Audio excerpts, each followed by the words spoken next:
अरे भाभी, आज तो मैं जा रही हूँ। लाओ विदा में क्या दे रही हो मुझे? हाँ दीदी, ये कानों के निकाले हैं आपके लिए, देख लीजिए।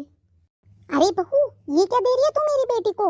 इकलौती ननद है तेरी, इतने छोटे छोटे कानों के। मम्मी जी, आप 15 तोले सोने दे तो रही हैं, तो मैंने सोचा आप और मैं अलग थोड़ी ना है, तो मैं ये कानों के दे दूं। अरे भाभी, इकलौती ननद हूं मैं आपकी, शर्म नहीं आई आपको इतने छोटे छोटे कानों के देते हुए मुझे? दीदी वैसे आप बताओ, आप अपनी नंदों को क्या दे रही हो वहां जाकर के विदा में? अरे आपको पता नहीं है कि मेरी कोई खास ननद नहीं है? हाँ दीदी, मुझे पता है आपकी कोई खास ननद नहीं है, इसीलिए तो आपको ये एहसास नहीं होता कि आप मेरे साथ कितना गंदा व्यवहार करती हो। मेरी खुद की कोई खास ननद नहीं है तो क्या हो गया? हमारे रिश्तेदारी में तो बहुत सारी है ना हमारी बेटियां। दीदी, खुद की खास ननद और रिश्तेदारों की बेटियों में बहुत फर्क होता है। क्या आप बताओ, चाचा ताऊ की बेटियां जो अपने घर में, क्या वो मेरी बुराई करती हैं? मम्मी जी, गुड़िया रात भर से रो रही है, उसने पूरी रात परेशान किया है। आप उसे थोड़ी देर रख लीजिए तो मैं घर के थोड़े बहुत भी काम कर लूं। आज तो कोई भी काम नहीं कर पाई मम्मी जी। बहू, तुझे दिख नहीं रहा है कि मैं मुन्ना को संभाल रही हूँ? देख, मेरे हाथ में मुन्ना है, मैं दो दो बच्चों को कैसे संभालूंगी? संभाल ले, कर ले कैसे भी काम, और थोड़ी देर रोने दे, कोई बात नहीं है। बच्चा थोड़ा बहुत रोता है ना, उसके हाथ पैर हिलते हैं, वही सही रहता है उसके लिए। मम्मी जी, गुड़िया की रात भर से बुखार हो रहा है, कल उसके वैक्सीनेशन हुआ था ना, इसलिए।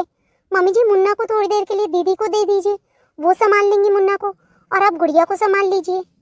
ऐसा है भाभी, मेरे तो कमर में दर्द हो रहा है, मैं तो अभी बिल्कुल भी मुन्ना को गोद में नहीं ले सकती, और वैसे भी वो इतना छोटा है कि वो मेरे पास रहता ही नहीं है ज्यादा देर, वो मम्मी के पास ही रहना पसंद करता है।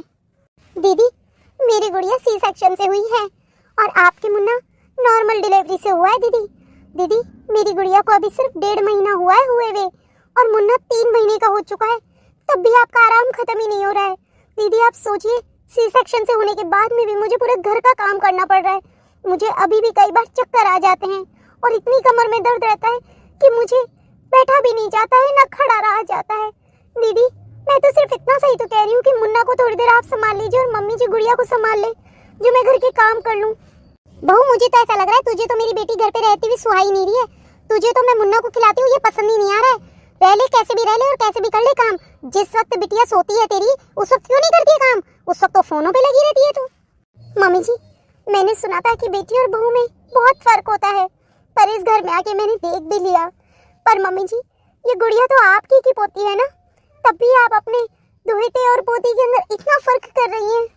भाभी, बिना बात के मेरी मम्मी पे इल्जाम लगाने की जरूरत नहीं है, जब आपकी बेटी सोती है उस वक्त क्यों नहीं करती हो घर के काम?